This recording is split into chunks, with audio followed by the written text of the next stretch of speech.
देखिए, राज्यसभा का क्लैरिटी मैं आपको पहले से दे चुकी हूँ, इलेक्शन के पहले ही दे चुकी थी आपको, तो इसीलिए उसके बारे में और ज्यादा कुछ डिस्कशन मैं बिल्कुल नहीं करना चाहती। जो स्टेप लेना था मैं बोल के सबको ले चुकी हूँ मैं स्टेप। राज्यसभा में जितना भी कांग्रेस के अभी तो तीनों एमएलए को बहिष्कार किया, क्या बोलेंगे?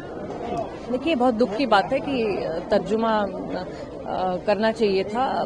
जिस तरह से कैंडिडेट दिया गया है, हम लोग सबने उसके बारे में दिया है, अपना व्यू सबने दिया है, तो जरूर ये दुख की बात है बहुत, और सब अफेक्टेड हैं।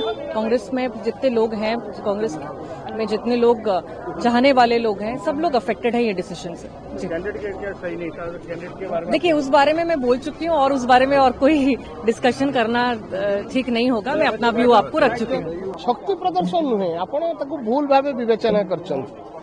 मु राज्यसभा निर्वाचन पर मोर जो पॉलिटिकल स्टैंड थिला मु तापर बांकी गस्त करि नथिली। बांकी जनसाधारण बांकी जो नेतृवृंद रही तृणमूल स्तर जो माने निर्वाचित प्रतिनिधि माने काली जिते खबर पाइले मु काली जाउची से माने एकाठी हेकी बिजु जनता दल को सुधार एवं संस्कार आनिया पे जो निष्पत्ति मु नैथिली राज्यसभा भोट माध्यम ताकू स्वीकृति प्रदान करछन्ते एवं मते शुभकामना जणाइछन्ते। मु आज बिजु जनता दल रे साधारण संपादक भाव काम करुछि। भविष्य पंथा भविष्य निर्धारण करिवो, समय गर्भ भितर कौन अच्छी कहीं केबे आकलन करि पारंतिनि। मु जवाब रखिछि, काहाकू डायरेक्शन दबा हुईप दबा ये संपूर्ण भावे अगणतांत्रिक असंविधानिक। सेथिपई कोनोसी आईन गंडी भितर प्रोविजन नाही।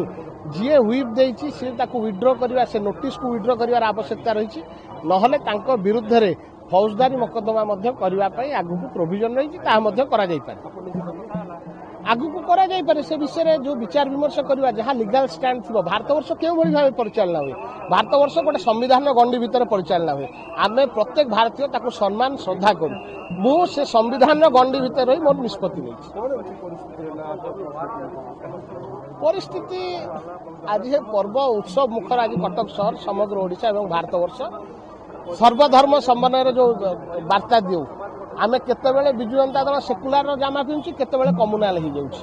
जेतेबेले वाकफ बोर्ड कथा आसीबो आमे सेतेबेले कम्युनाल हो जिवु। जेतेबेले राज्यसभा आसीबो आमे सेतेबेले कांग्रेस सहित मेंट करिकि सेकुलार होबा पई चेष्टा करू। ए डबल स्टैंडर्ड कथा को बिजु जनता दल तृणमूल स्तर जो कर्मी माने अछंती से माने बुझी परनांती कि ग्रहण मध्य करि परनांती। मु आपनक माध्यम रे राज्यसभा निर्वाचन निजर मत सब्यस्त करी बिजु जनता दल को पुणी थे केमती सुधार आसपार एवं आंटी कांग्रेस मुवमेंट जो अनहोली अलायंस होता जो असाधु मेंट होता ता विरुद्ध में निजे मोर निजर मत सब्यस्त आशा अच्छी आम आम चेष्टा नियोजित अच्छु। देखा जाऊ आगामी दिन कौन हम लगुच तो नवीन बाबू प्रभावित हो जाती पांड्यान द्वारा ताकू केमती संस्कार आसपार से मोर काम लगी। मु धन्यवाद देवी युवक साथी मैंने कौन कार्यानुष्ठान को भय न करी विजु लिगासी को प्रतिष्ठा करने विजु जनता दल कार्यधारा जारी रखते। असुविधा कौन अच्छी जितेबाला कौन संस्कार आने पड़े कौन रिफॉर्म करने पड़े से बहुत बलिदान देवा पड़े। युवक साथी मैंने आज मुंडे कफन बांधि से मैंने आल्लाह आशीर्वाद नहीं, जगन्नाथ कृपा करुणा नहीं, माँ दुर्गा से मैंने शक्ति प्रदान कर आगामी दिन आपको व्यापक करने सब प्रकार निष्पत्ति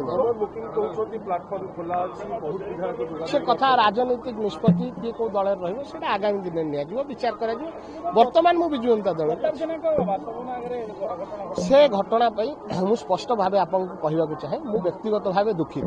आमर राजनैतिक कार्यक्रम राजनीतिक विक्षोभ राजनैतिक आम केतबेले कहा उपरे निजर मत प्रकाश करूँ से कौन असुविधा नहीं, किंतु व्यक्तिगत भाव बासभवन को जाई आक्रमण करवा ए घटना पे मु अत्यंत भाव दुखित।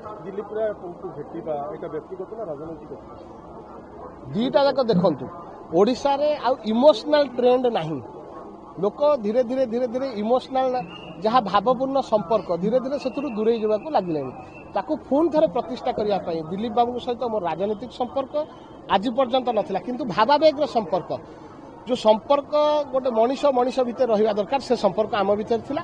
असुविधा सुविधा सी आमको पाखे ठिया होती आम परिवार पाखे जो जहाँ आवश्यक आम जेहेतु गोटे इमोशनल बॉन्डिंग अच्छी आम भीतर